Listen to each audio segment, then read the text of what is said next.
Okay, so Dr. RJB here, and I wanted to talk a little bit about exercise cool down. Now, when we exercise, usually there's an elevation of our body temperature, and usually there's a lot of sweating that occurs, and with the sweat, we lose electrolytes. In other words, if you ever, happen to taste sweat, you know that it's salty. So some of those salts in the sweat need to be replaced.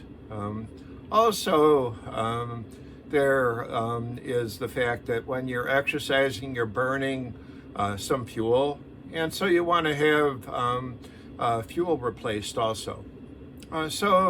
In general, what we're looking at is the replacement of carbohydrates and electrolytes. Now, in addition to that, during this cool down period, it's a good idea if you're trying to build muscle to take in some protein. So that in the period where your muscles have been injured and are trying to heal themselves, you have some protein around that the body can use to start the healing processes. When we do any kind of exercise, we actually injure the muscles during the exercise, and then during the time off period, we're recovering and building the muscle back up again. So this cool down period includes some things that we need to do to recover from the exercise.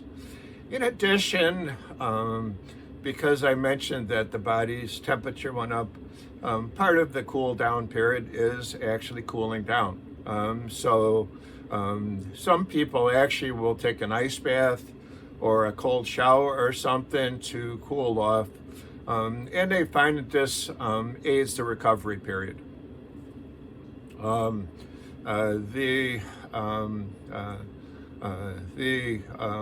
other part of it, of course, is rest. Again, if you're exercising 5 times a day, you never get a chance to rest. So, basically what you want to do is take some time off so that your body can recover. The electrolytes and the carbohydrates, Gatorade made their drink famous by replacing carbohydrates and electrolytes, but you can do it other ways too. Fruit juice has electrolytes. It also has sugar.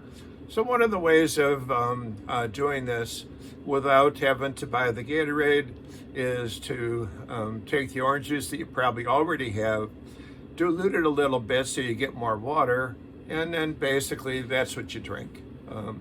Now, if you don't want to have to go to the store and get orange juice, or if that product is pricey, fresh fruits also are a good way of replacing.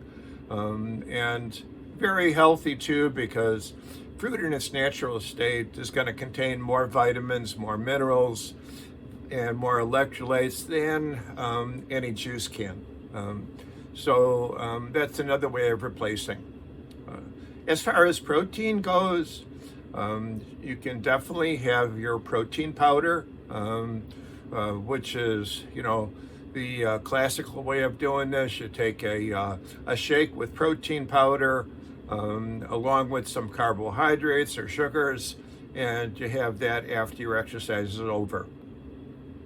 Though that doesn't have to be the way. I mean, there's nothing wrong in having, let's say, a ham sandwich for your protein, a hamburger for your protein, eggs for your protein, something along those lines. What you're shooting for is somewhere around 20 to 30 grams of protein after your exercise is done. Some people are talking about the magic window where you got to have something in the first half hour after exercise. research really hasn't shown that that's true. So it doesn't have to be, that you stop your exercise and immediately start feeding, or have your bottle of protein shake and immediately drink your shake right afterwards. So the magic window is kind of a urban myth.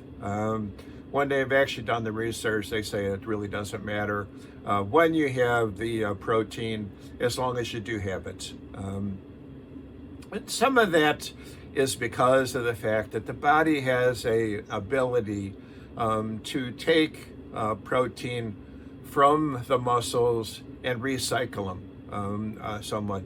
So as long as you have extra protein in your diet, your body will kind of recycle the proteins and the amino acids for you.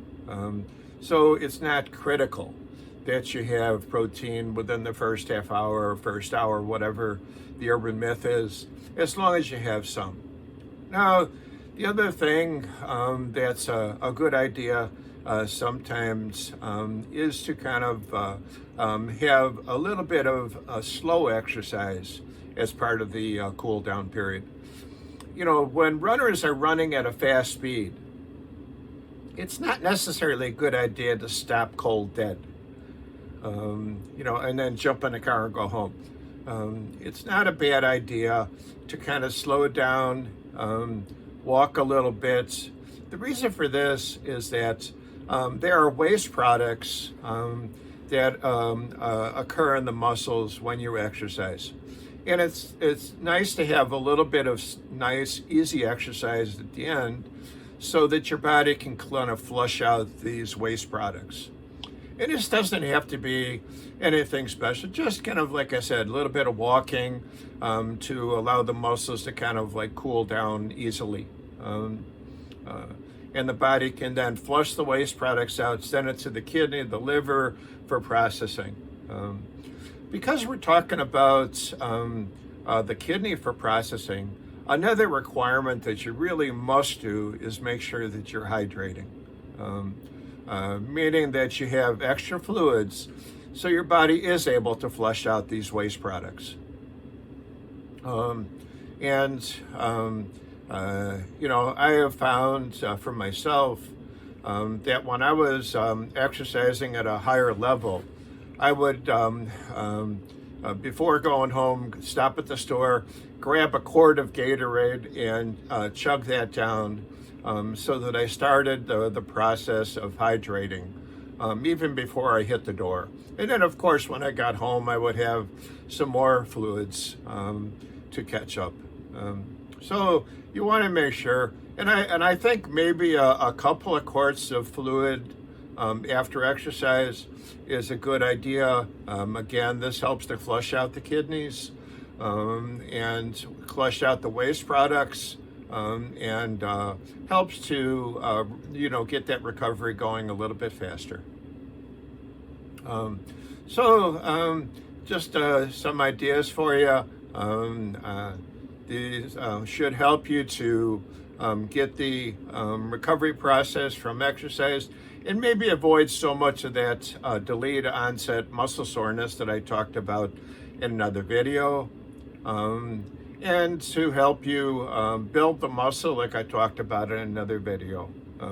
So you can check out some of the videos that I've talked about other things and kind of put those together what this video is teaching also.